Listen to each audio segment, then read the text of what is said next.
Tonight I want to speak to you the way I would if we were sitting together at the end of a long day, when the body is tired but the mind is finally quiet enough to listen. Aging does not arrive all at once. It arrives first in the legs.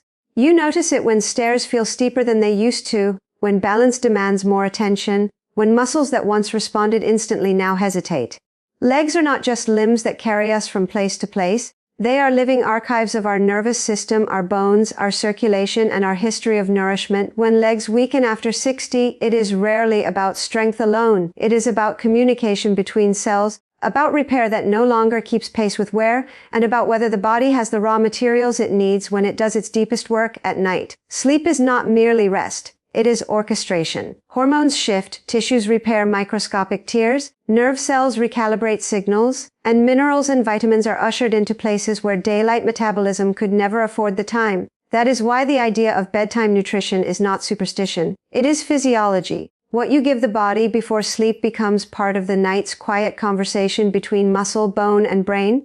And when we talk about stronger legs after 60, we are really talking about supporting that conversation rather than trying to shout over it with force or fear. Many popular health educators speak passionately about this subject, and while names come and go, the underlying truth remains steady. The body does not resist aging, it responds to care. Tonight, I will walk you through 3 vitamins that matter deeply to leg strength in later life, not as magic pills, but as participants in a biological story that unfolds most clearly while you sleep. I will speak of them not as isolated chemicals, but as messengers that influence muscle fibers, nerve endings, blood vessels, and the quiet confidence with which you stand each morning. The first vitamin enters the story through light, not food, yet it governs how firmly your feet meet the ground. Vitamin D is often spoken of as a bone vitamin, but that description barely scratches its surface. Vitamin D is a hormone-like signal that tells muscle cells how to contract, tells nerves how quickly to fire, and tells bones whether they should hold on to calcium or let it slip away. After 60,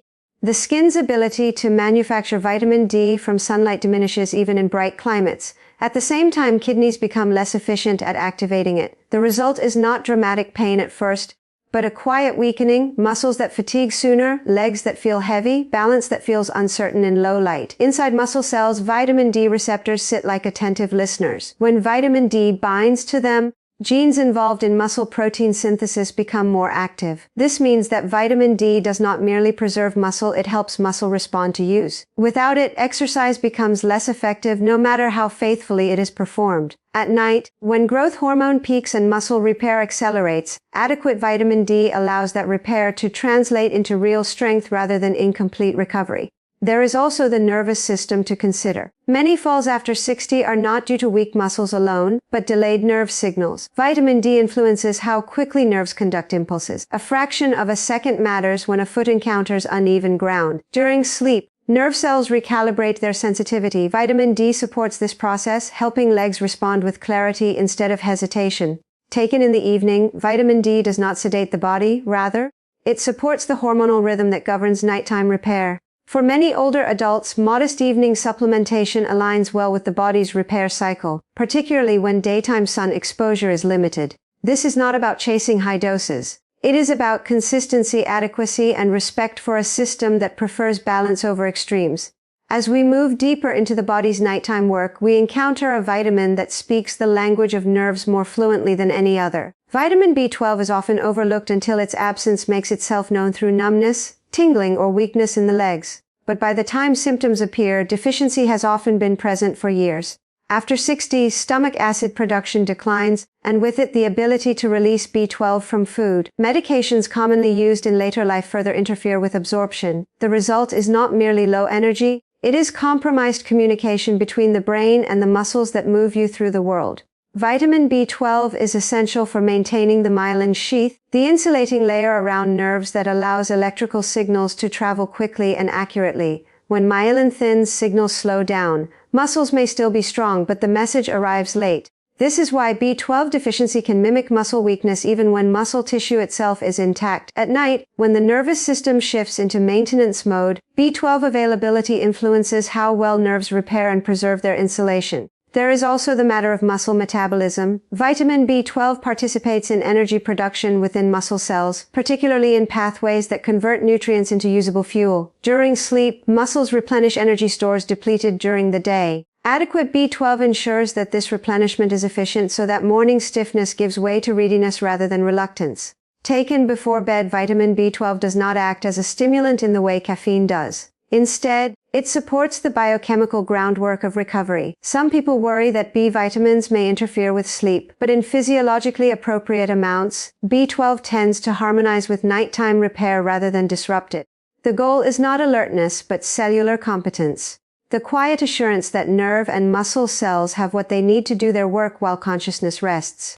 The third vitamin enters the story more subtly, through connective tissue rather than muscle fibers alone. Vitamin C is often associated with immunity, but its role in leg strength is profound and frequently underestimated. Every step you take depends not only on muscle contraction, but on tendons, ligaments, and the collagen framework that holds muscle fibers together. Vitamin C is essential for collagen synthesis. Without it, repair becomes fragile. Even if muscle mass is preserved, after 60, collagen turnover slows. Microtears from daily movement take longer to mend. This is not always felt as pain, often it is felt as a vague sense of instability, a reluctance of the legs to trust themselves fully. At night, collagen synthesis increases as part of the body's repair cycle. Vitamin C availability during this time influences whether new collagen fibers are strong and resilient or thin and disorganized.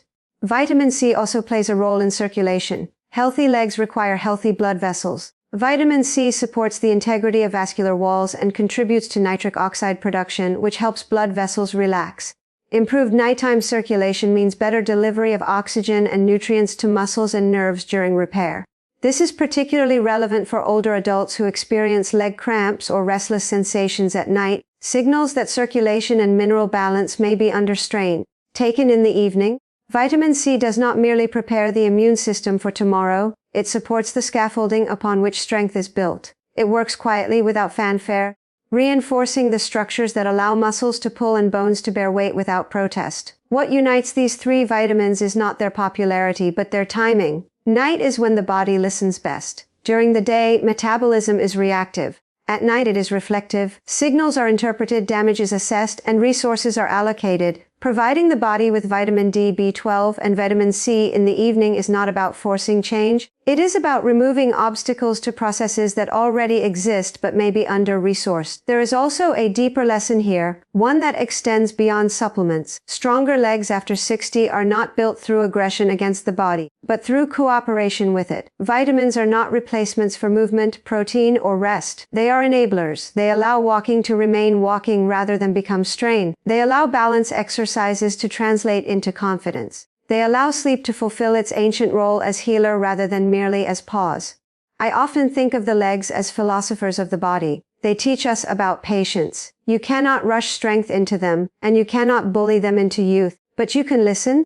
When legs weaken, they are asking questions about nourishment, about circulation, about nerve clarity, and about whether the night is being used wisely. There is compassion in this approach. Aging bodies are often treated as problems to be solved rather than stories to be understood. Vitamins, when approached thoughtfully, become part of a conversation rather than a command. Vitamin D says to muscle and bone, you may still respond. Vitamin B12 says to nerves, you may still speak clearly. Vitamin C says to connective tissue, you may still mend with integrity. This is not a promise of perpetual strength. It is an invitation to participate in your own maintenance with humility and curiosity, to recognize that even after 60, the body is not finished learning. It still adapts, it still repairs, it still listens in the dark. As you prepare for sleep tonight, consider that the act of taking nourishment is also an act of trust.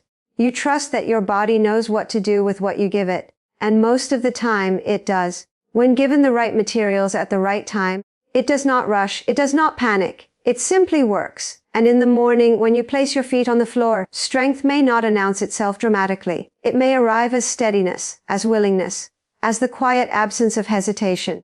These are the subtle victories of nighttime care, the kind that do not demand applause but reward attention. The legs carry us forward, but they also carry our past. How we treat them now shapes how confidently we step into what remains, not with denial of age, but with respect for the biology that continues to support us breath by breath, step by step, through the night and into the light.